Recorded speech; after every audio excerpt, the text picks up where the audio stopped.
Hey, Mike with Nerd Problems Gaming here, and welcome to Nerd Problems Gaming, the channel where we go through the good and bad of everything nerdy to make sure you spend your time on the best of the best. In today's video, I'll be doing a retro review of Teenage Mutant Ninja Turtles 3, The Manhattan Project for the NES, so stay tuned.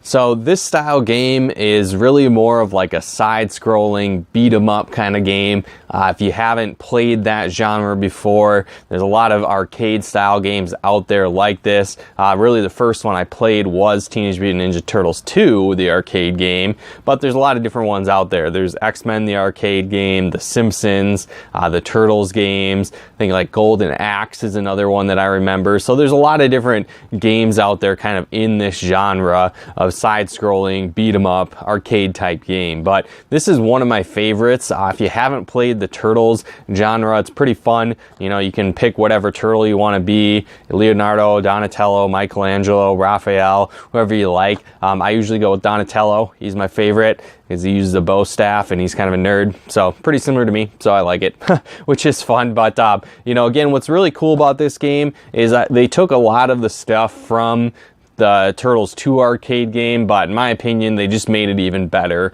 with this game. So it's longer, the battles are more edge of your seat, I feel like, which is really cool, where again, I recently played through this entire game a couple days ago, and it was fun because I could go through and use some of the tactics I learned a long time ago as a little kid, right? I remember when I first played, it was super hard to even get anywhere in this game, but you know, you learn the patterns, you learn how to play the game right, and you can get pretty far, and it gets really fun again. But I always found that when I was battling all the boss battles, all of them were really super intense, really just coming down to the wire. You know, one hit left, it would have killed you, right? So it's a really fun game in that aspect. The challenge still holds up after all these years, even after playing lots of games like this over the years. The music is a lot of fun. What I like about this game too, which is cool, is it brings in a lot of the famous bosses, famous villains from the Turtles series. That was one thing I didn't necessarily like about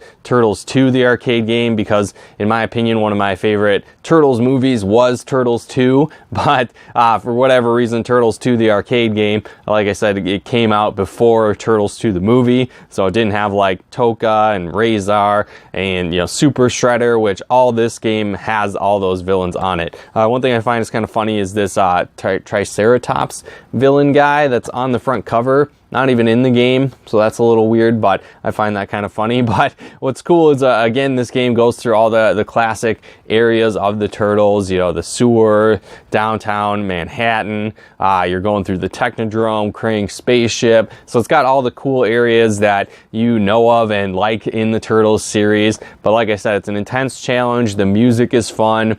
Some of the stuff that they added with this one, you know, there's like a super move where you push A and B at the same time. You know, it hurts you when you use it, so you use it very sparingly. Or again, if you're about to die, you're using this like crazy because it doesn't actually kill you, but if you use it with full health, it ends up hurting you. Well, in this version, compared to the Turtles 2 arcade game, you know, that was the same no matter what character you played as. With this game, they made it different depending on which character you were. So that was pretty cool to see that little difference in the game as well. So it's got both 2-player and 1-player. I feel like whenever I played 2-player, they would up the difficulty. Like there's more Foot Clan coming about, so you can get more, a higher score, more kills, get more extra lives faster. But I really like the difficulty progression through this game as well. So when you first start off, it's easier to get extra guys as you do kills. But again, as you progress, it gets harder and harder. It'll go from about 50,000 points up to 100,000 points to unlock a new extra guy as you're playing. So the difficulty increases as you go throughout the game. The boss fights get harder, they get longer, the patterns get more intense, so it gets a lot more challenging. They throw more Foot Clan and bad guys at you as you go through the levels as well. So again, really fun game. I'd highly recommend it. Still just as hard, still just as intense, you know, nail biting finishes with the boss fights as you get further in the game. Even today, going back, playing playing through, as an adult compared to when I played when I was a little kid. So again, whole lot of fun. Recommend playing this game if you haven't yet. Get your hands on this Turtles 3, the Manhattan Project for the NES. So again, pick this up, guys. It's worth a playthrough and a lot of fun. And if you like Turtles, it's a fun game as well and when you play it too. So again, guys, though, let me know in the comments below, what's your favorite Turtles game? Do you like this one? Do you like the first one, the second one, Turtles in Time for Super Nintendo, some of the newer versions that have came out since? Let me know in the comments below,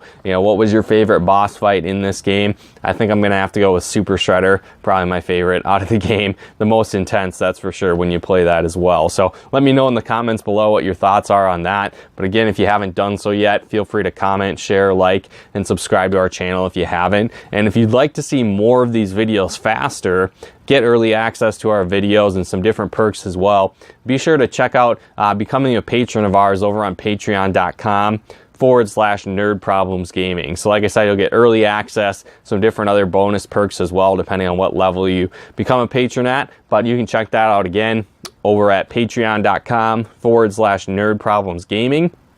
And then if you'd like to check out some of our live streams, like playing this game, which I did a couple days ago, you can follow us over on Twitch, over on twitch.tv/MikeMacDirect. Again, that's twitch.tv/MikeMacDirect to plug into some of our live streams as well. But again, thanks so much for tuning in. We'll talk to you more soon.